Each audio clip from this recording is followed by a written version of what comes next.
Hey, hey, hey, you. Yeah, it's Peter Griffin.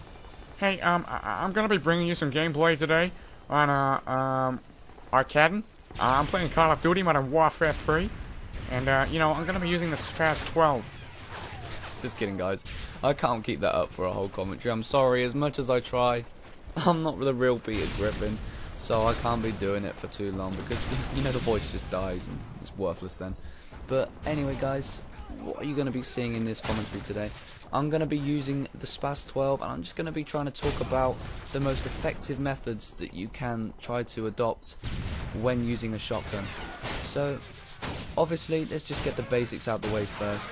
When you're using a shotgun, the most obvious thing you need to try to do is try to avoid the long-range gunfights, because, let's be honest, you've got no chance with a shotgun. The range on these things is pretty useless.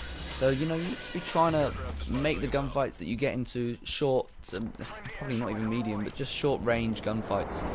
So, what sort of things can you do to try to, get into these sort of fights more? Because, we see often on Call of Duty games that most of the gunfights are long-range play because, people like to stay in their own positions.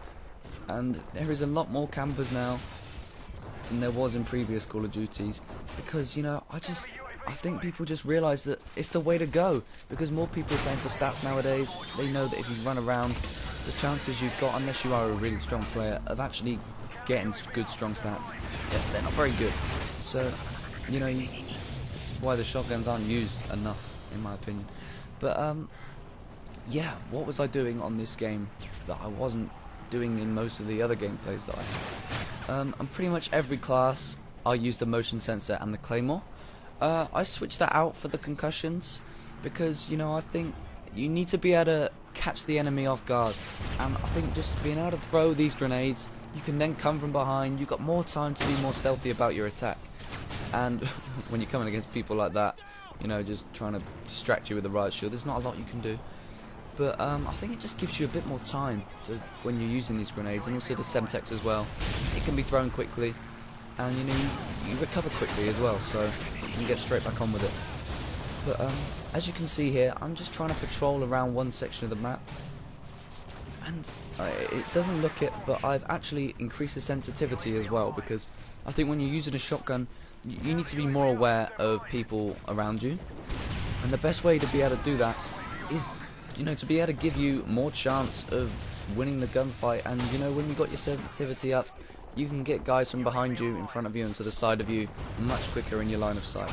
So that's why I increase the sensitivity, and I advise all you guys to increase the sensitivity if you're using the shotguns, mainly because it just gives you that extra couple of seconds or milliseconds or whatever it is to react to someone coming from behind or wherever.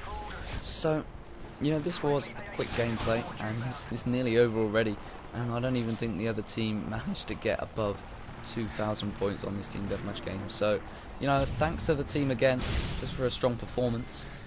But, this is a pretty good gameplay. I only died 3 times using a shotgun, so it can't have been all that bad.